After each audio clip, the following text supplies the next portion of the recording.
7. navbatlik Dünya Uyg'ur Qurultayı tayyorlik komiteti bugun qurultay vakil nomzodlariga qo'yiladigan shartlar haqida maxsus bayonot e'lon qilib, har qaysi allarda ilib beriladigan vakil saylimining odil va demokratik shaklda o'tkazilishiga kafolat qilinishi lozimligini ta'kidladi. Bayonotning to'liq teksti tovandikicha.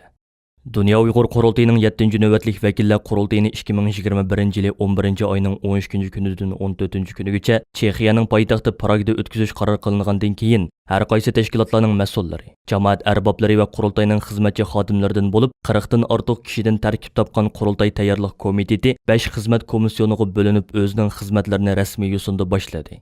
Bu qitimqi qurultayda bösüş xarakterlik bir islohot ilib berib, yuksak darajada demokratiya joriy qildirilib, qurultay vakillari xalqimizning oliy manfaati va milliy irodasiga haqiqiy vakillik qiladigan fidokor, qobiliyatli qarindoshlarimiz ichidan har qaysi davlatlardagi Sharq Turkistonliklarning ovoz berishi orqali saylab chiqiladi. Bu qarorning ijro qilinishi uchun har qaysi allarda maxsus 7. navbatlik Dünya Uyg'ur Qurultayiga vakil saylash komitetlari ta'sis qilindi. 7. navbatli qurultayga vakil saylash xizmatlari 8 oyning oxiriga qadar tamomlanib bo'ladi va Uyg'urlar ko'p o'ltiraqlashgan davlatlarda 8 oyning 22 kuni yakshanba o'xshash kunda bir tutash holda vakil saylimi o'tkaziladi. 7. navbatlik Dünya Uyg'ur Qurultayining vakilligiga nomzod bo'lg'uvchilarga qo'yiladigan tövandagi shartlarni hozirlagan har qanday bir Sharq Turkistonlik qurultay vakillik nomzodiga o'zini ko'rsatish huquqiga ega bo'lib, har qaysi allardagi vakil saylash komitetlari bu belgilamaning butun moddalariga qattiq amal qilgan asosda vakil nomzodlarini tanlab chiqishi lozim. 1. Qurultay vakillari har qaysi davlatlarda faoliyat ilib berayotgan qurultay tarkibidagi tashkilotlar va qurultayni himoya qilayotgan Sharq Turkistonliklar tomonidan demokratik usulda saylab chiqiladi. 2. Har bir davlatlarda saylab chiqiladigan vakillarning eng oz 3 dan 1 qismi yoshlardan va xonim-qizlarimizdan tarkib topgan bo'lishi. 3. Vakil nomzodi jazman 18 yoshni to'ldirgan Sharq Turkistonlik bo'lishi. 4. Vakil nomzodlari eng oz bir chet el tilini bilgan bo'lishi. 5.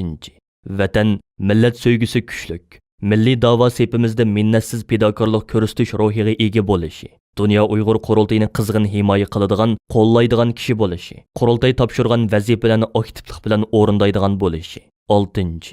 O'zi turishliq davlatlardagi Uyg'ur tashkilotlarida xizmat qilgan bo'lishi yoki ma'lum sabablar tufaylidan tashkilotlarda vazifa olmagan bo'lsa-mu, o'z oldiga milliy da'voyimiz uchun xizmat qilayotgan bo'lishi. 7. O'zi chet eldagi oila a'zolari Xitoyning ichi va sirtidagi Xitoyga bog'lanishliq bo'lgan siyosiy, ijtimoiy, madaniy va tijoriy o'rinlar bilan har qanday shakldagi aloqa bo'lmagan bo'lishi. 8. Cho'qim kuchlik mas'uliyatchanlik, javobgarlik tuyg'usi bo'lishi.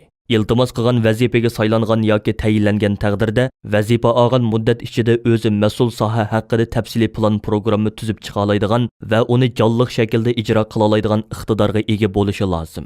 9. Qurultay echilg'icha bo'lgan muddatdan eng oz 3 yil ilgaricha va qurultayning vakili bo'lib xizmat qilgan muddat ichida, shundaqli vakillik muddati oxirlashgandan keyingi 1 yil ichida Sharq Turkiston, Xitoy va Xitoy mustamlikasi ostidagi rayonlarga bormagan va bormaydigan bo'lishi. 10. Siyosiy jihatdan belgilik ong va tajribaga ega bo'lishi. Xalqaro siyosat, Xitoy va Sharq Turkiston vaziyati haqida belgilik tushuncha va ma'lumotga ega bo'lishi. 11. Uyg'urlik badalini yoki o'zi a'zo bo'lgan tashkilotning a'zolik badalini izchil turda to'lab kelgan bo'lishi. Ma'lum sabab tufaylidan hozirgacha qurultay tarafidan 40 oydan buyon yo'lga qo'yilayotgan Uyg'urlik badalini faqat to'lamaganlar yoki bir qismini to'lab, bir qismini to'lamaganlar 40 oylik badal pulini vakil nomzodligiga iltimos qilishdan burun to'lab etishi shart. 12. Vakil nomzodi cho'qim 7. navbatlik qurultayga bevosita yoki tor orqali qatnasha oladigan bo'lishi shart. 13.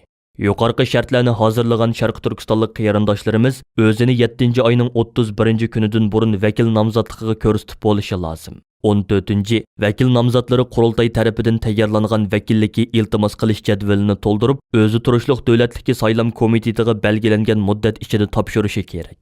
Bu jadval internet orqali elektronik shaklda yoki qog'oz yuzida yozma shaklda to'ldiriladi.